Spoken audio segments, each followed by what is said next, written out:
The conflict in Iran has us asking about the wider Middle East region and, in particular, the Gulf states. In order to understand the Gulf states, the history, the contemporary society and economics, we have Dr. Zia Salim from the Department of Geography and the Environment to help us make it make sense. Welcome, Zia. Thank you. Glad to be here. So let's start with the basics. What are the Gulf states? Right. So the Gulf states the Gulf is this body of water here. Depending on what side of it you are, you call it a different thing. So people on this side will call it the Persian Gulf. People on this side literally call it the Arabian Gulf. So these tensions about naming, they reflect kind of geopolitical kind of dimensions. The countries that we're talking about are Kuwait, Saudi Arabia, Bahrain, Qatar, the United Arab Emirates, and Oman. Iraq and Iran are not considered among this group of 6 Gulf states. Yemen, obviously not on the Arabian Peninsula, but not part of that either. Okay. And sorry, go ahead. Go ahead. No. I noticed, and I've heard this in the news, right? That it looks like the entry into this waterway is the Strait of Hormuz. Right. So is that significant? Why? Generally, yeah. So the Strait of Hormuz is a big deal. So something like 20% of the world's oil passes through that small little space. 20%. 20%. Wow. Okay. And it's 20 miles wide at its narrowest point. So it's only 20 miles wide. Yeah. But on top of that, there are 2-mile wide shipping lanes either direction. So it's incredibly narrow, but vital from a geopolitical standpoint.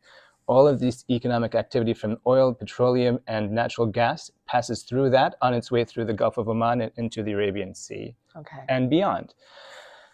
In our hemisphere, only about 12% of our oil will come through that. But for China, that's almost 50%. It's like 48% of their oil comes through that little space right there. Yeah. And what's going on right now? Are there direct attacks on ships going through there? It's a really good question. So basically, the idea here is we've seen this before in the 1980s, the Iran-Iraq War. There's this thing called the tanker wars, where they were lobbing missiles at each other and traffic through the Gulf was at risk. Mm-hmm. This time, we are not seeing a ton of direct attacks on shipping. Mm-hmm. Instead, there's been a smaller number of cheaper attacks using drones on a small number of ships, and that has spooked insurers and shipping companies who are now parking their ships on either side of the strait, and they are not going to transit through it. Oh. So instead of being a direct military thing, it's more of an insurer financial market thing. The result is the same. For the first time in history, traffic through the Strait of Hormuz has stopped. Okay, so thank you for laying out the region and the definition of the Gulf states. How united are they? So they are fairly united in the sense that they have a common geography, that they're neighbors, obviously. They have common cultural and historical ties. They have been politically, formally connected since the 1980s with the formation of something called the Gulf Cooperation Council, which is a formal political and military alliance. There are regional differences. So, for example, Bahrain, which is in the small island here in the Gulf, has a larger Shia population. So that religiously is connected with Iran, which is majority Shia. Most of these countries are predominantly Sunni, so the two sects in Islam. So politically, religiously, culturally, linguistically, historically, they've been connected, very closely connected for a long time. That's not to say that there's not differences between them. So, for example, different neighbors will at times have conflicts over borders or over support of some other kind of foreign thing that causes two of them to be not as cooperative as possible, but by and large, they are fairly united. Okay. And do they share, what is the political system, right? Like what, yeah. Yeah, so these are monarchies. Okay. In recent years, we've seen moves towards kind of democratic institutions being stood up. So we see parliaments, we see consultative councils, we see ways for citizens to be part of the decision-making process. So those things have been more recent developments, but by and large, these are countries with centralized governments and basically monarchies. Okay. Yeah. And are there, I'm trying to figure out like the familial, the ancestral kind of like, is there much travel and resettlement between these? Like, how interrelated are these on a very deep level? Yes, there is absolutely, right? Because the countries in the middle, right, had British ties. Okay. So Kuwait, for example, became independent in the 1960s, but Bahrain, Qatar, and the UAE in the 70s, right? So these are fairly recent moves that after World War II, this kind of idea of independence and this kind of post-colonial world, that is the more modern political thing.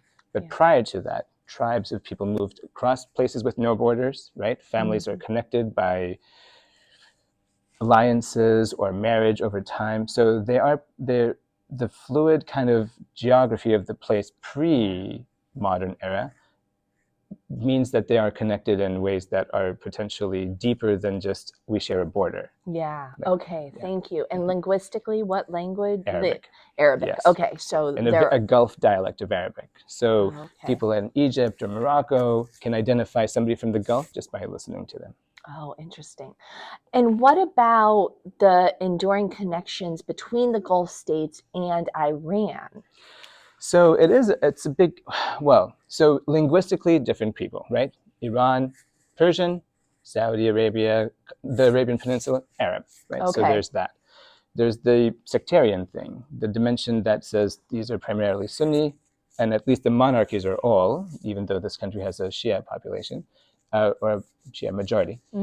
And then these ones are Shia. So Iraq, with the sectarian tensions that we've seen and our knowledge of Iraq is because of that sectarian divide between Shia and Sunni. Yeah. And so that kind of, there's historically some level of animosity, but there's also some level of connections. So there are families that have connections. Trade was always a thing, families back and forth.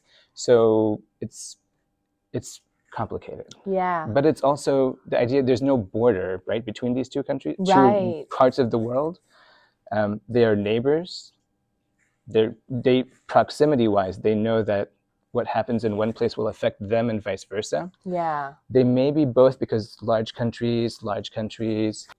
Yeah. There's some level of jockeying for regional influence. So, yeah. So why are we even talking about the Gulf states now? Why is attacks are focused in Iran? How is that impacting the Gulf states? So to understand that, we have to think about like some level of geopolitics, right? So geography and geopolitics. All of these countries are allies and partners with the US. Their governments are allied to the US, and the US has, in many of these countries, a substantial military presence. So in Qatar, there's a major Air Force base, Al Udeid, and just outside Dubai, there's a major Air Force base, Al Dhafra. The Bahrain is actually the headquarters for the US Fifth Fleet. This is like a major US naval headquarters. And there's military camps in Kuwait. Saudi Arabia has multiple bases. Oman, not as much, but Oman cooperates with the UK. So these are countries that have on a government level, a very strong connection to the US. When this direct action happens in Iran, Iran retaliates by sending drones and missiles to locations in the Gulf, targeting American bases and in some cases civilian sites as well. So this is massively destabilizing, but it's also not something that you would never expect without a understanding of history. In 2018, under the US's campaign of maximum pressure, there were attacks from Iran against infrastructure in the Gulf states. So it's not like you could have never predicted this to happen. Yeah. But now we're seeing luxury hotels on fire. We're seeing military bases being attacked. We're seeing casualties. We're seeing military infrastructure being destroyed. So there's massive impacts that had not been seen before on countries that had generally been thought of as a safe haven. Yeah. How deep is that relationship between the United States and the Gulf and these Gulf states? I think there's a shared strategic concern about Iran. I think that's one of the main kind of underlying factors, but economically, politically, militarily, socially, there are pretty good connections between our two parts of the world. And what about the relationship between these states and Israel? So since 1948, I think the general tenor of relations between the Gulf, but also the Arab world more broadly, has generally been frosty, to put it to some degree mildly, due to the fact that multiple wars have been fought, and there's this whole the Israeli-Palestinian question has been a key tension point. Right. There have probably been back-channel communications between, it's focusing on the Gulf. Obviously, Egypt signs a peace treaty, right, 1979, Jordan as well, later. But there have been back-channel communications, I think, from the Gulf to Israel as a result of like concern about Iran. That kind of crystallizes in 2020, right? Where the Abraham Accords are signed. And so the UAE is the first country to normalize relations with Israel. It's followed by Bahrain. Oh, okay. Yeah. Saudi Arabia has been offering deals since, 20, 30 years, offering deals to normalize ties with Israel in exchange for certain things. Palestinian state, return of refugees, Jerusalem as the capital, etc. So there have been some countries formally normalizing ties, other countries open. But in 2025, Israel bombs Qatar, and then these kind of moves are maybe put on hold for a bit. So that's the relationship with Israel, which is still, I think, the Palestinian cause is a tension point. And Iran has mobilized itself as it's put forward a narrative that it is the protector of the Palestinians. So it captures a lot of goodwill, but I think there's moves on the Gulf states side to try to see how relationships might change in the future. Yes. Are these relationships with the U.S., relationships with Israel, is there political dissension within this area, like pushing the government to do certain things, right? What I'm trying to get at with this question is government versus population. It's a good question. Yeah. It's a complicated question. I think there's probably people inside a country that are going to have very diverse perspectives. Some are probably pro-normalizing, some would be very anti-normalizing. Yeah. So it depends on individual political leanings and so forth. Okay. So yeah, I think the point that you're making, it is important for these countries to also keep in mind their domestic audiences. Yeah. Yes. But on the other hand, economic stability, countering a regional adversary, sometimes we have strategic decisions that are implemented because they make national security sense more than they need popular approval. Yeah. This brings me to another question I have, which is what are there, and these may be different for the different states, but what are the main motivating factors? Like, what do they most want? Is it, you said, kind of being a safe haven, being neutral, but being economically solid. But I'm curious what we think will be kind of some of the North Stars of their decision making. Right. I think the main thing has to be national security and stability within the nation, like having attacks on your population, attacks on your infrastructure, especially oil infrastructure, shipping infrastructure, massive red flags. Yes. These have not been at this scale. This kind of attack has never come before. So that's a major concern. I think at a regional scale, you're also worried about regional stability. Like if you're okay, but your neighbors aren't, then your neighborhood isn't okay. Yeah. So regional stability, maritime and aviation routes being open, energy markets being stable, so you can resume this petro economy that you're still kind of reliant on. All of these are major factors that they're going to be most interested in. I think there's also some level, in an indirect way, there's a lot of importance about minimizing reputational risks, right? So you want to make sure that you are portraying that everything is under control, that your citizenship is calm, citizenry is calm. Yeah.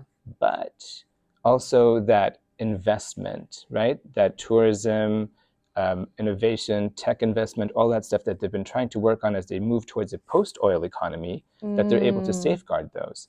And so the more this drags on, the more attacks happen, the more images of this attacks or explosions are seen in the media, then the less like the likelihood of like those things, those flows of innovation and economic development being affected could be more real. Yeah. And so I think a third motivation would be having overt conflict cease as quickly as possible. Okay.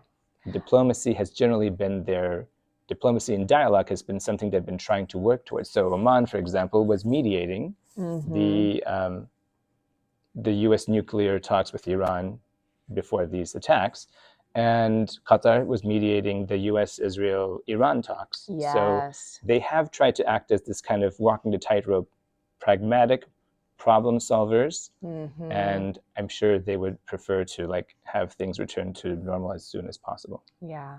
And at this point, are the bombings just focused on the U.S. military presence, or have there been errors in? Right. So that's a really good question, because the thing is, like, you can't tell if it's deliberate or if it's errors. Yeah. But there have been things that have spilled out of U.S. military specific targets. So, for example, in Bahrain, residential buildings in an area called Jufair have been hit. And so you could say that's residential and it's civilian. On the other hand, you could say that it's known that a large number of U.S. military personnel who live off base live in those kinds of buildings. Okay. A building is struck, potentially there's intelligence targets there too. So it's hard to tell exactly what the motivation for attacks are, but there have definitely been attacks outside of bases, with attacks on civilian port infrastructure, so forth, right? Yeah. So it's a question: are these cheap drones the most accurate weapons possible? Probably not. GPS jamming and so forth. It's possible for something to go off target. So, but that then has impacts on your actual civilian population, and so that's a factor that people are thinking about right now. Is like, how safe am I? Which is kind of a thing, because the Gulf has a lot of foreign-born population. So countries are starting to try to evacuate their population, their citizens, instructing their citizens to kind of try to seek land exit routes. And so that can have impacts on your country if like a bunch of people start leaving. Yes. At this point, though, at least what Iran says they're doing, it is just what they say they're doing is they just want to fight against the U.S., not actually the Gulf states, right? Right. I mean, that's what they're saying. Yeah. They have the right to self-defense, retaliation. They're being struck. They should strike back. I'm not sure that the Gulf states see it that way. But proximity-wise, Iranian long-range, medium-range, and short-range missiles can strike the Gulf way easier than they can strike Israel or any. They can absolutely not strike the U.S. Yeah. So they are the targets that are closest, and so they are. That's a thing. Yeah. Dr. Salim, how might disruptions in the Strait of Hormuz impact the global economy and the U.S. economy? So 20% of the world's oil passes through this strait.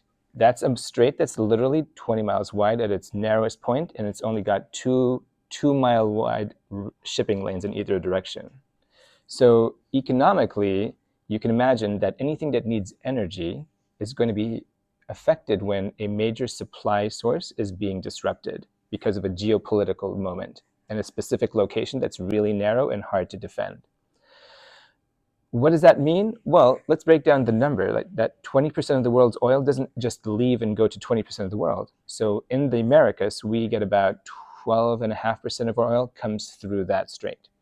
But for China, that number is like 45.7%. So that's a massive. India is also super exposed. Southeast Asia, a bunch of these countries are really exposed. They have needs for oil and they have needs for liquid natural gas.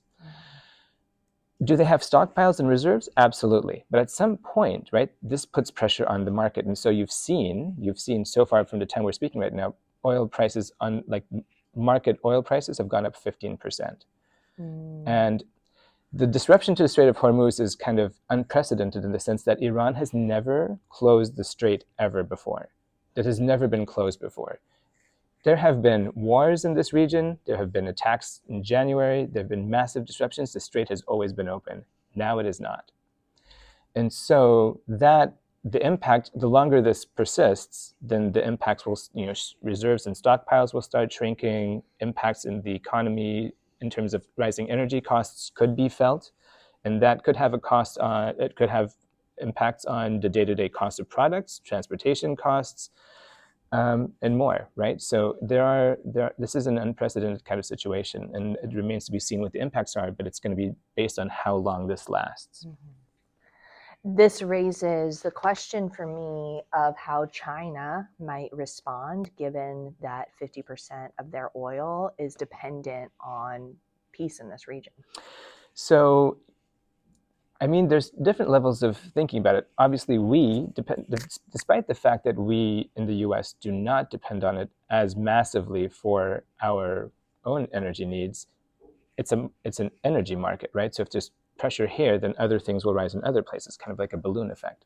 So in the US, maybe moving to the US for a second, one of our moves that we made during the tanker wars of the 1980s was to flag foreign vessels with US flags and then escort them through the Strait of Hormuz with US Navy assets.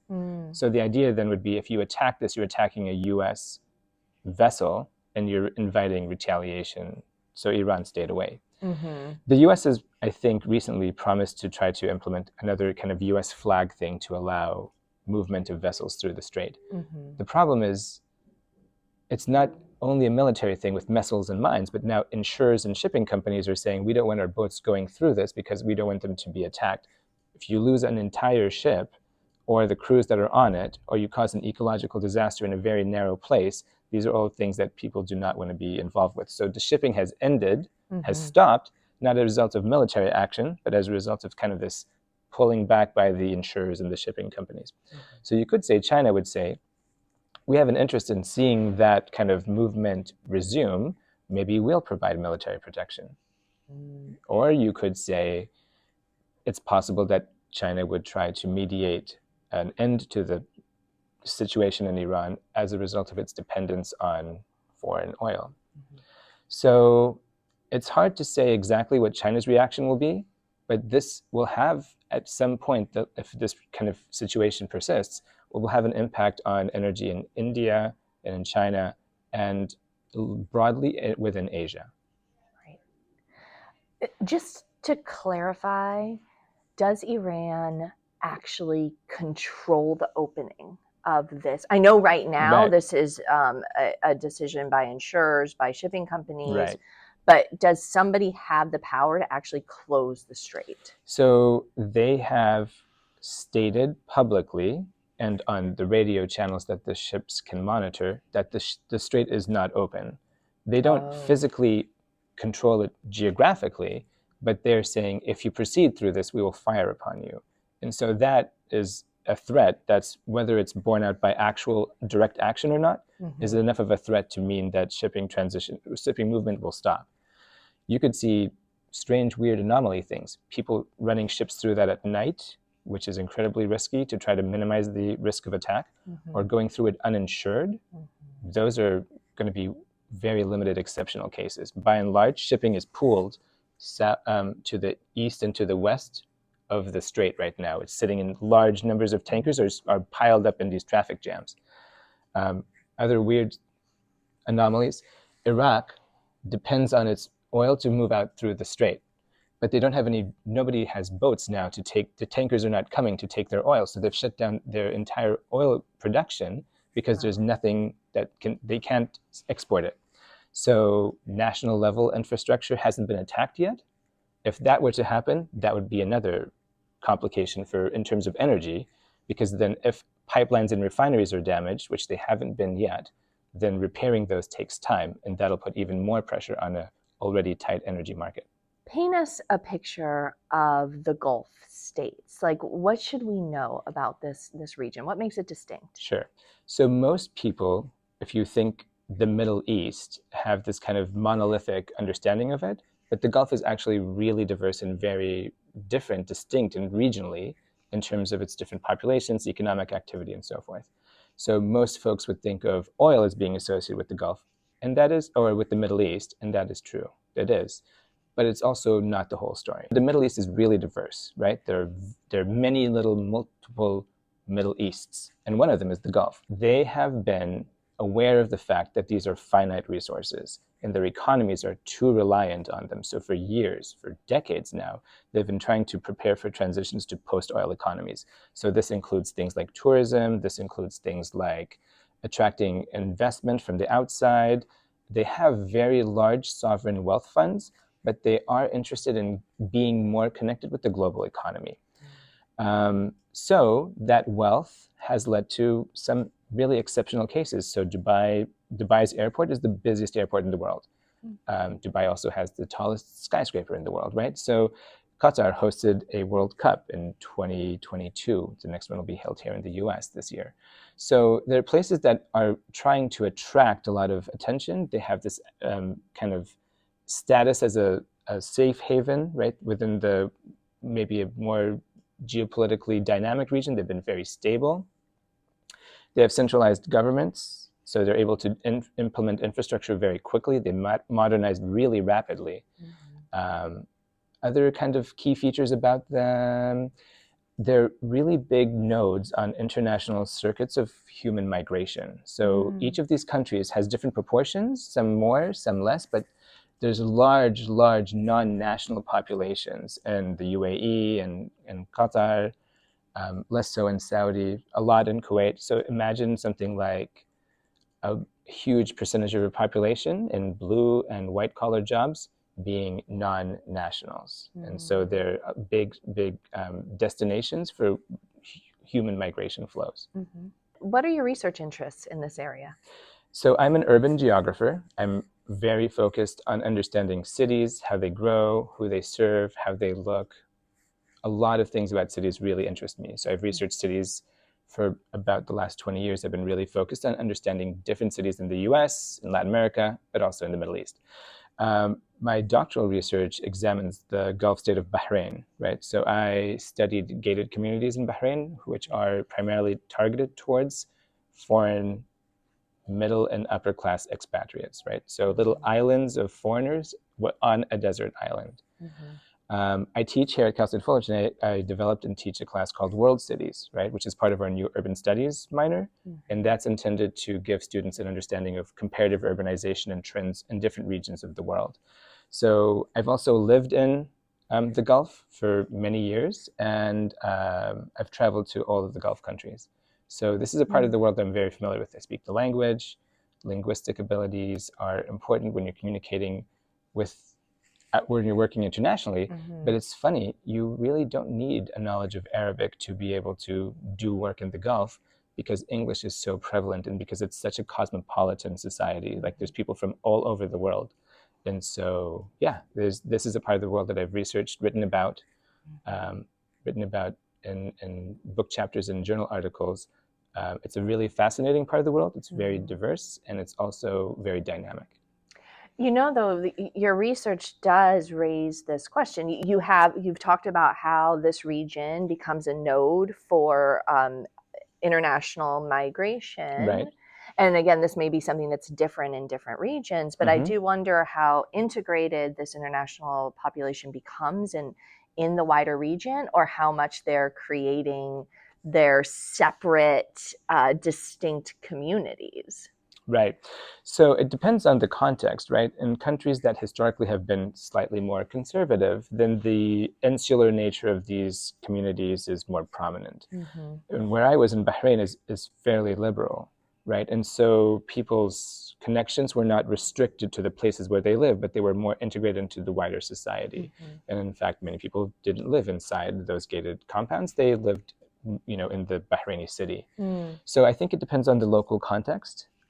In places like Dubai, which is so cosmopolitan, there may be less of a perceived need in terms of cultural or other things to kind of have to self-segregate.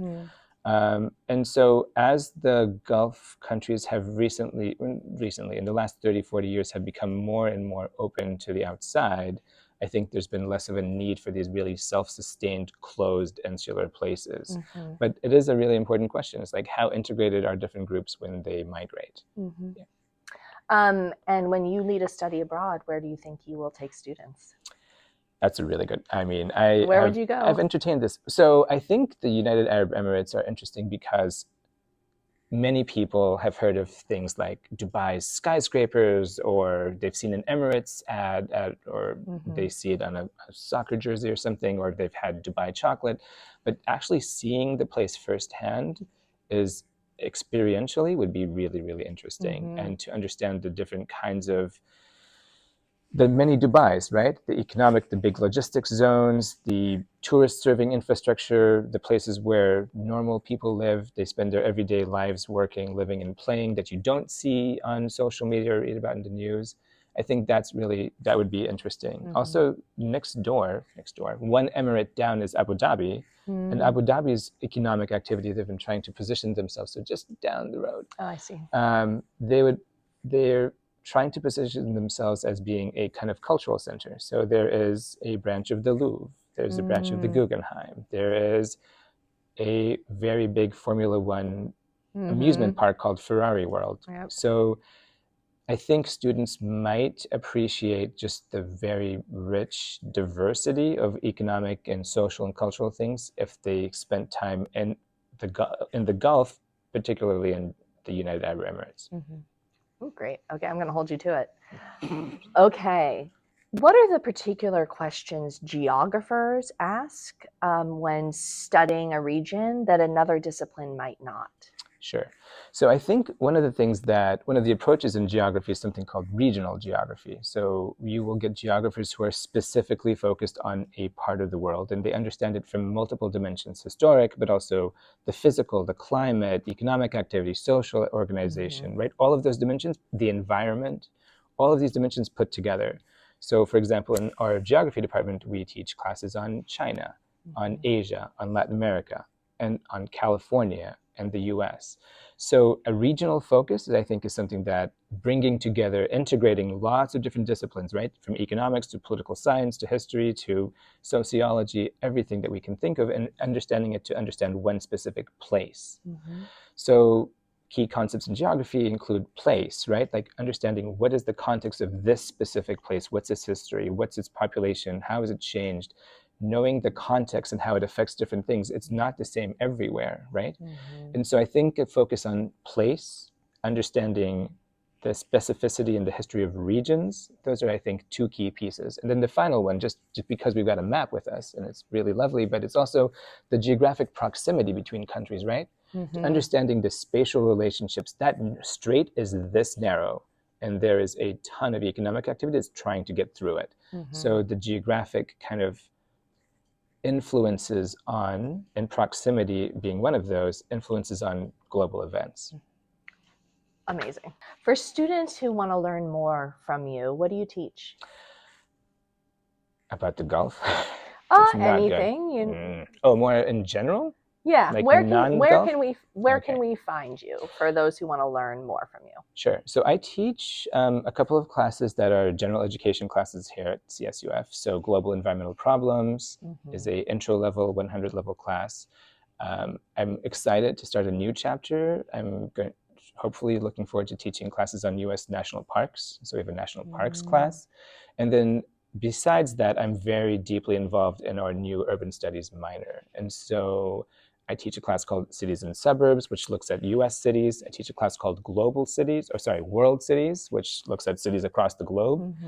Cities and Nature, thinking about urban environment interactions. And here in Orange County, every once in a while, we get to teach a special class with our colleagues in sociology called Immigrant Orange County. So understanding the idea that a lot of people in Orange County are connected by birth or by familial ties to other parts of the world, and how important that kind of connection is in terms of understanding our county. Wonderful. Thank you so much, Dr. Salim, for helping us understand the Gulf states. Glad to be here.